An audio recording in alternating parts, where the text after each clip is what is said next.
Hello Pisces, thank you for joining me for your weekly forecast for the Sun or the Ascendant for week commencing the 6th of August. I'm sorry that this video is delayed. It is because I have continued to feel unwell. But here goes. This week begins with Uranus, the planet of surprises, which has been making you much more outspoken in your thinking and perhaps also very restless since the middle of May, slams on the brakes and goes into a 5.5-month retrograde. Now, it's going to continue that and then retreat back into your second solar house on the 7th of November. It will come back into your sector of ideas next year on the 19th of March, but it is continuing to clash with Mars over the next 2 weeks. Firstly, with Mars in the sign of Aquarius, and then from the end of this week, a disassociate right angle with Mars rewinding, inversing back into Capricorn. So what do we make of this? Well, I do feel that your thinking has probably been quite fluid. It may have even been quite choppy. You may have been suffering with stress, quite frankly, especially with this right angle between Mars and Uranus. It's almost like parts of your nature that you don't recognise, but other people seem to clearly see. That may have been presented to you. On the other hand, perhaps you've had sudden insights into certain parts of your motivations and attitudes. But it all may have seemed a little overwhelming at times, and a sense of stimuli may have been so strong that this could have had an impact on your well-being. So one of the things that I think is really important this week is to think about precisely that. And with Mercury tracking backwards in your sector of work, health, diet, nutrition, appointments, but also sacrifice to others, it's probably a good time to think about your work-life balance and how you could improve upon this. There's also a partial solar eclipse which occurs in this area on Saturday, so if you seize the opportunity, you could change things in a very positive way in the weeks and months to come. But I think the initial retrograde with Mercury is interesting. You could be applying for jobs, they could be offered to you, or then at the last minute you may change your mind about going for it. Your circumstances are just going to be keeping continually flexing, I feel, which is not necessarily going to be particularly comfortable. However, once Mars moves back into Capricorn on Sunday this week, Mars is exalted in Capricorn, and I think the following month you have a window of opportunity to really define what you do want, to really cut away all the white noise that's been really buzzing around your head, and getting much more single-minded about what's right for you in terms of those longer-term goals, and also in terms of doing things that feel good for you, that you feel at ease doing, that have some kind of resonance with you in terms of a value system.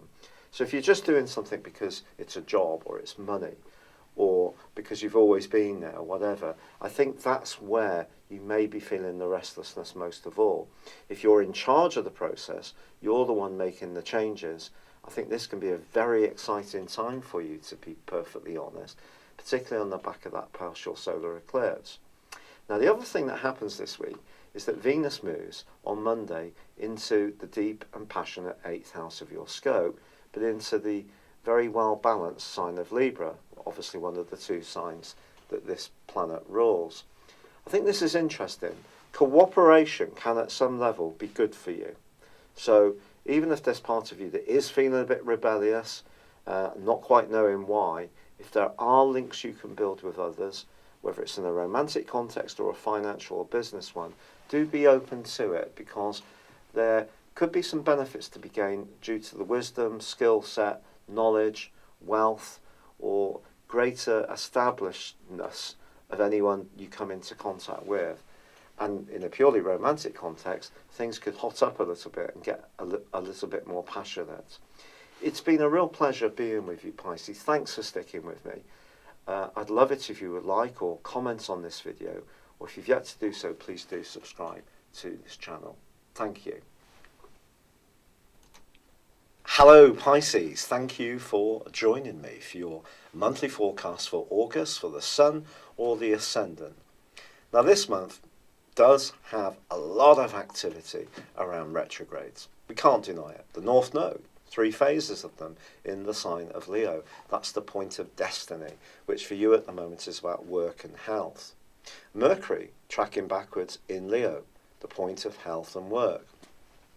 We also have Mars tracking backwards in a very psychological and sensitive part of your situation, which may have made you feel a little threatened by others ever since mid-May. But we also have from the 7th Uranus joining up with Saturn, the planet of structure, and also Neptune and Pluto in tracking backwards. Now these outer planets go into 5.5-month retrogrades every single year. So this particular month is going to be significant, I feel, for you, simply because Mars is going to reverse out of Aquarius and move into Capricorn again on the 13th, whilst continuing its retrograde. But Mars, for the first 3 weeks of this month, is still squaring up with the Uranus, as it has been since the 2nd week of May. And for you, that's created a lot of anxiety, a lot of tension, a lot of, I've got to be careful what I say here because I love Pisces people, but perhaps insecurity, perhaps feeling that others are wanting to do you down, and maybe rushing to judgment because of the impulsiveness of Uranus. And your nervous system may have been shook up by all of this. Now, I'm being completely sincere in this. And of course, because you've got Saturn and Pluto in your 11th house, which is very much to do with your associates, your group activities, your future planning, your friendships, the causes that mean a lot to you, Mars moving back into that area mid-month, even though it's retrograde, could actually be a ray of light. Because although the square on a disassociate basis with Uranus is going to continue for another week, once Mars comes out of retrograde on the 27th, from the 13th of this month through to the middle of September, it is going to be in a really beneficial sector as long as you're able to balance your personal desires with the needs of others. So not be too egotistical, but at the same time not give away your power. So be true to yourself, but at the same time find ways to cooperate. But Saturn and Pluto have probably been, certainly since just before Christmas last year, in the case of Saturn, been giving you a lot of food for thought about some of the people you hang around with, and even what you want from your long-term future. Pluto's been grinding away at a much deeper level within you since 2008 in the same sector. But just because we have aspirations and we have higher ideals at one point, doesn't mean to say they don't evolve or change. And naturally, Pluto is about change. So it's possible that something you did want earlier in the transition of Pluto through Capricorn is now being replaced by a newer way of thinking, or perhaps the process is not quite as evolved as you would like. So I think some kind of in-between phase is possible, to be honest, this month for you. We're trying to make sense of things because people may have been firing some critiques at you on a very unprovoked and unexpected basis ever since the start of May, pretty well. And that's put you on the back foot, particularly if you are, as many Piscean people are, deeply sensitive. And you, of course, can be very compassionate and very supportive to others. But you do have a tendency to stick at causes that sometimes have really gone by their sell-by date. And I think this month is really asking you to rethink all of this, but it may still require, or it may still be the case, there's still going to be a little bit of pain before you're going to move into the gain. And even the gain may require you to still keep evolving. We can't fight Pluto, however much we might try to. It is evoking deep within us things we in ourselves want, even if we're not conscious of it. It's so fantastic. I've been on the end of it in terms of being aware of stuff I want to change and being unaware of stuff I didn't realise that needed to change. Never fails to amaze me how potent this tiny entity is.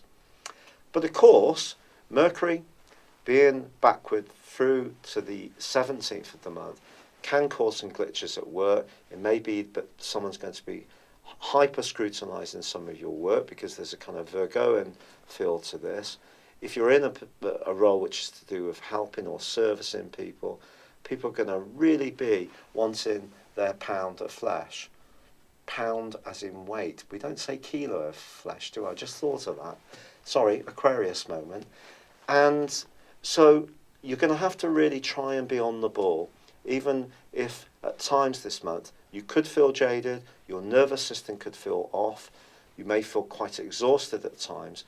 Keep the faith, because once Mercury emerges on the 18th direct, you can start to get some greater insights into health, diet, fitness, nutrition, exercise, work-life balance, being much more conscious of where you're being too sacrificing and not thinking enough of what's good for you. The 23rd, I think, is a really important marker of time this month, because the Sun moves into Virgo, and of course on the 26th it's going to be going opposite the Moon in your sign, and ordinarily that could flag to you a crisis in a relationship, but I want you to see it as an opportunity, because all this month Uranus and Saturn are forging that great link between one another. So innovation in terms of your thinking around your long-term future can actually be very good for you, as long as you're open to learning on a step-by-step and thorough way. So the Moon intersecting Uranus and Saturn can be really helpful. And I just think it's going to just make you much more conscious of what you need to do in terms of how you think, your core ideals, how this links together with your future associates, but also how you relate that out to the people you work with or live with or go out with. Because communication is the key for all of us in life, and we're never going to need to stop working at it and practicing it, because we can't control how other people will comprehend what we're saying. We can think we're clear in what we're sending the signal around. Signal and sign, I thought of that this week. Star signs, signal. First word, first participle, sign. So that's interesting. So sign, signal. So the signals we give out, we may feel we're clear about, is that how they're comprehended?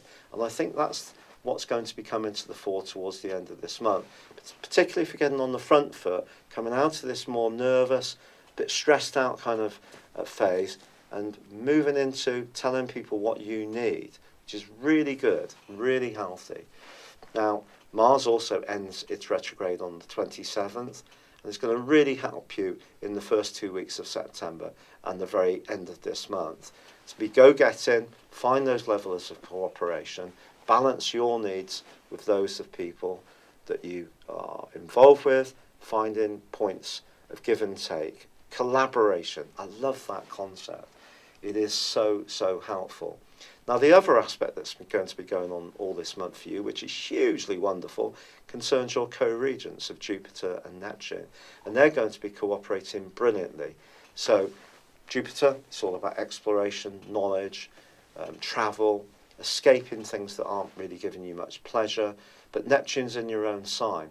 This is a very idealistic aspect. It's great for raising our consciousness, embracing more spiritual ways of thinking or being. But it also can be a bit deceptive. Now, I actually have Neptune and Jupiter as a conjunction in my natal horoscope. A lot of people who do kind of healing or psychic kind of work will have that aspect.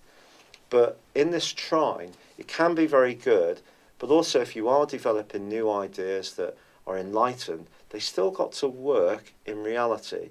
And because you can be very idealistic, that's where Saturn can be good for you this month, because it can root any new ideas you've got in a kind of workable, it's asking you to check things out, do the research, and challenge yourself really if you feel that you're getting a bit too floaty and a bit too ephemeral in your approach to things, and bring it all down to a grounding, earthing level. I'm really sorry that this forecast is being done so late this month. I'm not sure if you've tuned in and seen some of my videos, but I've been diagnosed with rheumatoid arthritis. It really has just swept in really powerfully since about the early part of March, and it's made me very ill, to be honest. I am taking medication. It's not working yet because it takes time to work. many people have written in so many lovely messages and great pieces of advice on natural stuff, which I am doing. So if you've been one of those people, I sincerely thank you. I hope to do September earlier this next month because I'm getting a bit more organised, but I've been on crutches, struggling to get in and out of bed, sit up and down, use the loo. The pain has just been absolutely incredible.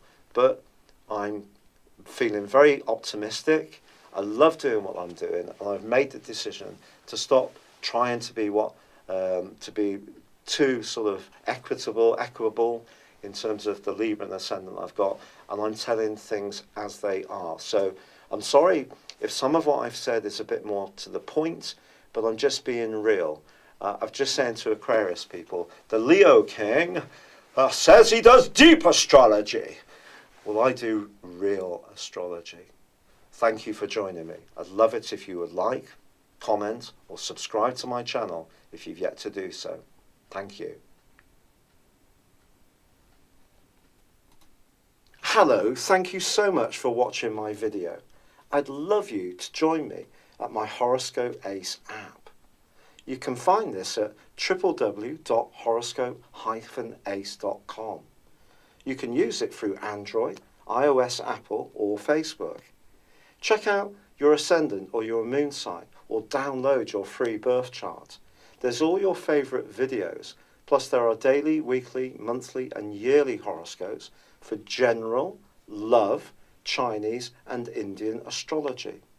If your passion is tarot, there's my brilliant 3-card money or love tarot readings too. And it's all there at www.horoscope-ace.com. Thank you.